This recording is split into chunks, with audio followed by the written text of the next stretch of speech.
Test matches जो है पिछले दिनों पाकिस्तान और बांग्लादेश का हुआ, उसके साथ इंडिया का न्यूजीलैंड के साथ भी हुआ। दोनों ही बड़े बेहतरीन किस्म के टेस्ट मैचेस जो हैं जिसके अंदर हमें टेस्ट मैचेस को देखने की जो असल ब्यूटी होती है वो नजर आ गई। लेकिन सबसे पहले हम बात करेंगे पाकिस्तान और बांग्लादेश का जो मैच हुआ। ये वैसे अजीब बात होगी कि सिंगल हैंडेडली बगैर मैच को फंसाए हम लोग जो है डे 5 के ऊपर चेज करके बैठे हैं। हमें तो इस किस्म की चीज़ों की आदत ही नहीं है। बड़ी अचीवमेंट है पाकिस्तान की तरफ से। हम तो आखिरी बॉल तक जो है ना वो हिचकियां ले लेके तड़प तड़प के जो है उसके बाद कहीं जाके मैच जीतते हैं। लेकिन यहाँ पे 200 रन का टारगेट मिला और ओपन चेज होता है। कभी जिंदगी में नहीं सोचा था कि हमारा टॉप ऑर्डर इस किस्म का हो जाएगा कि हमारे पास वैरायटी हो जाएगी टॉप ऑर्डर्स की। इस वक्त रिजर्व के अंदर ऐसे लोग बैठे हैं जो कि टॉप ऑर्डर के बैट्समैन, वरना तो हमारे पास टॉप ऑर्डर हमेशा हमने खैराती विकेट्स रखी हुई होती थी।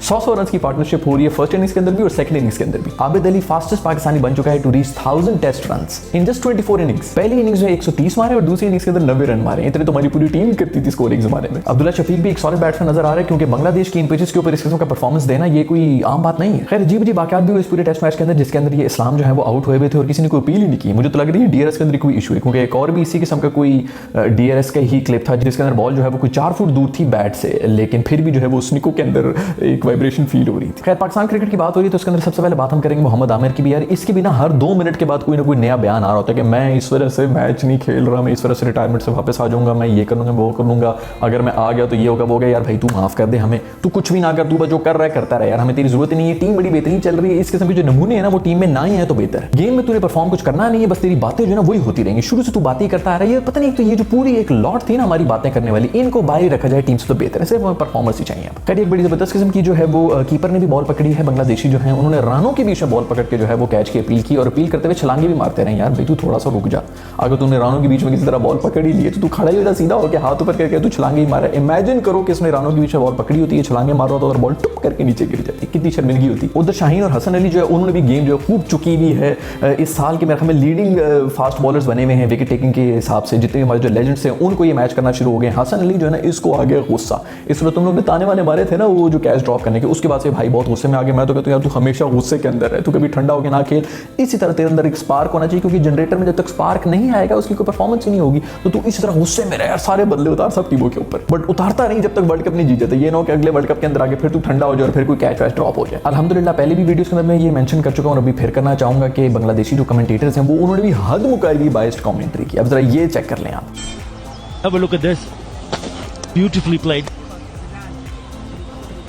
It gets knocked over, but he's still there. He's fighting hard. He's shown. हर चीज के अंदर सिर्फ बांग्लादेशी प्लेयर्स की तारीफ हो रही, पाकिस्तानी की तो कोई तारीफ ही नहीं है। ठीक है यार उसने भी जो है वो छोड़ दिया बॉल, उसने बॉल को नजर में रखा है और फिर ये जो भी किया, लेकिन कम से कम बॉलर की भी तारीफ करो। सिर्फ इसी बारे में बात हो रही कि वेल प्लेड बांग्लादेशी बैट्समैन। यार एक तो पहली बात उसने प्ले किया नहीं, उसने वेल लेफ्ट की है, तो इसके ऊपर जो असल कॉमेंट्री वो ये होनी चाहिए थी कि ऑलराउंड अच्छी क्रिकेट हो रही है। बॉल में बहुत जबरदस्त थी, इतनी जबरदस्त किस्म का वेल डायरेक्टेड बाउंसर था जो कि सीधा मुंह के ऊपर आया और उसने भी अच्छा जो है उसको डक कर लिया। तो दोनों की तारीफ होनी चाहिए थी, लेकिन नहीं, बस सिर्फ बैट्समैन की बात हो रही है। बॉलर बेचारा उधर चीखे मार रहा है, जोर लगा रहा है, बॉलें फेंक रहा है, लेकिन नहीं ये फाइट कर रहे हैं, यही बेहतरीन खेल रहे हैं, बाकी कोई भी नहीं खेल रहा। बड़ी बात है कि मैच जो है वो 5वें दिन तक चला गया और उसके बाद जो है बैटिंग भी जो है वो तमीज तरीके से होती रही। वरना ये बांग्लादेश के अंदर जो पिचेस होती हैं उनका तो मुझे वैसे कोई भरोसा नहीं। मुझे तो ये समझ नहीं आती कि जो T20 के अंदर पिचेस बनाते हैं वो टेस्ट वाली होती हैं। जो टेस्ट के अंदर मेरे ख्याल में पिचेस बना रहे हैं वो T20 की हैं। थोड़ा सी कंफ्यूजन हो गई है इन लोगों को फॉर्मेट समझने में। वैसे बहुत अरसा हो गया इस बारे में हमने बात ही नहीं की और इस किस्म का अल्लाह ना करे कि दोबारा पे कोई मौका है। लेकिन बॉबी मेरा जो दोस्त है ना उसका एक बैड पैच चल रहा है। हमारी भी स्टैंडर्ड देखो, हमारे इतने हो गए कि 3-4 मैचेस के अंदर उसने 50 रन नहीं किए तो हमें बुरा लगना शुरू हो गया कि नहीं यार ये इसके स्टैंडर्ड के मुताबिक नहीं है।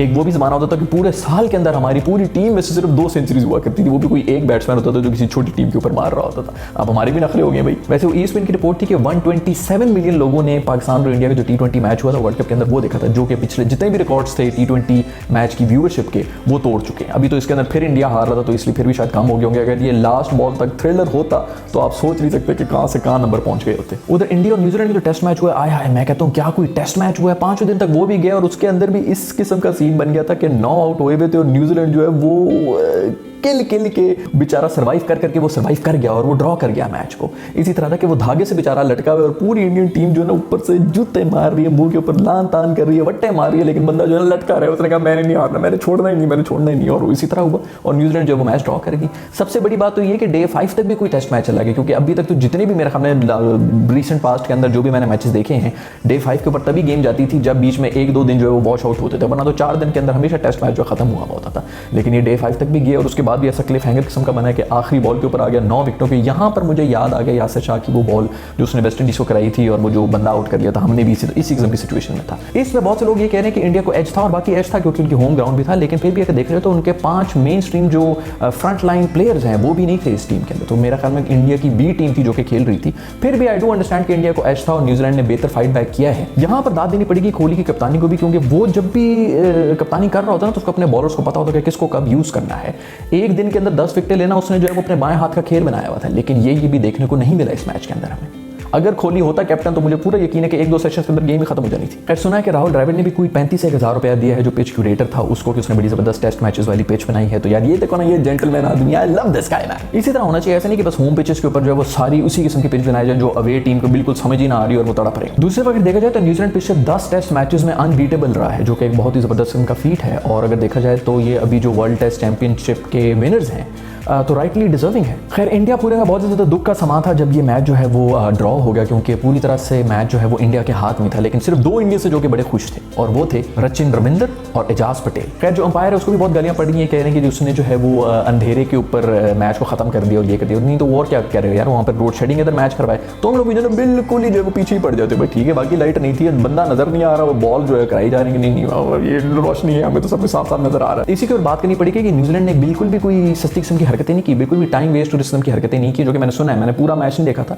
लेकिन बड़ी जेंटलमैन की तरह उन्होंने गेम खेली है। उन्होंने भी कोई इस किस्म की ओछी हरकतें नहीं की जिसके अंदर टाइम जो है वो ज़ाया हो रहा हो और बैड लाइट के इंतजार किया जा रहा हो। श्रेयस जो है उसकी डेब्यू परफॉर्मेंस भी इस तरह रही है कि उसने पहले ही इनिंग्स के अंदर 100 मारी और दूसरी इनिंग्स के अंदर 50 मार दी। यार ये भी बड़ा कमाल हो गया। एक तो इनके जो है ना जो भी बैट्समैन साइड पे करते हैं, कोई नया बंदा आता तो हम कहते हैं कि चलो ठीक है, शुक्र है उनके रिटायरमेंट के टाइम आ रहे हैं, अब जो है इनकी टीम कमजोर हो जाएगी तो फिर कोई नया नमूना निकल आता है जो डेब्यू के ऊपर इस किस्म की हरकतें करके चला जाता है। उधर अश्विन ने भी जो है वो 419 विकेट्स ले ली और वो जो इनके ऑल टाइम ग्रेड्स है उसके अंदर आना शुरू हो गया। वैसे ये जो पूरा फॉर्मेट है ना टेस्ट का, अब वो स्पिनर्स का ही रह गया। स्पिनर्स जो है वो मेरा ख्याल में कोई 4-4 हज़ार ओवर्स करा देते हैं एक मैच के अंदर। उधर फास्ट बॉलर जो है वो मासूम 20 ओवर्स में उसकी कमर जो है वो रह जाती है। इसी से याद है कि पाकिस्तान के पास ऐसे कोई स्पिनर्स नजर ही नहीं आए इस टेस्ट मैच के अंदर। तो ये एक बहुत बड़ा आलमी है जिसके ऊपर हमें काम करना पड़ेगा, क्योंकि फास्ट बॉलर्स कितना आउट कर लेंगे बेचारे, वो भी टेस्ट मैच के अंदर। मेरा ख्याल में तो अश्विन एक बहुत बेहतरीन किस्म का बॉलर है और मुझे तो समझ नहीं आती कि इसकी T20 के अंदर जगह क्यों नहीं बनाती। ठीक है टेस्ट के अंदर परफॉर्म कर रहे हैं, लेकिन एक एक्सपीरियंस्ड आदमी है। दूसरा ये कि इतना मेच्योर प्लेयर है, मेरा ख्याल में तो इसकी हर फॉर्मेट के अंदर जगह बनती है। उधर कोई 9 फुट का जो जेम्सन है उसने भी कोई 50 विकेट्स ले लिए हैं, फास्टेस्ट बन गया है। बोल्ट के बाद जो है ये इसने सारे रिकॉर्ड बना दिए न्यूजीलैंड के लिए। खैर भाई मैच का कुछ भी हुआ हो उसकी बात तो अलग है, लेकिन जो सबसे वायरल चीज हुई है इस मैच के अंदर वो हुई गुटके वाला जो स्पेक्टेटर है। इस मासूम ने मुंह के अंदर गुटका भरा हुआ था और कैमरा इसके ऊपर आ गया। बाद में इसने ये भी कह दिया कि यार ये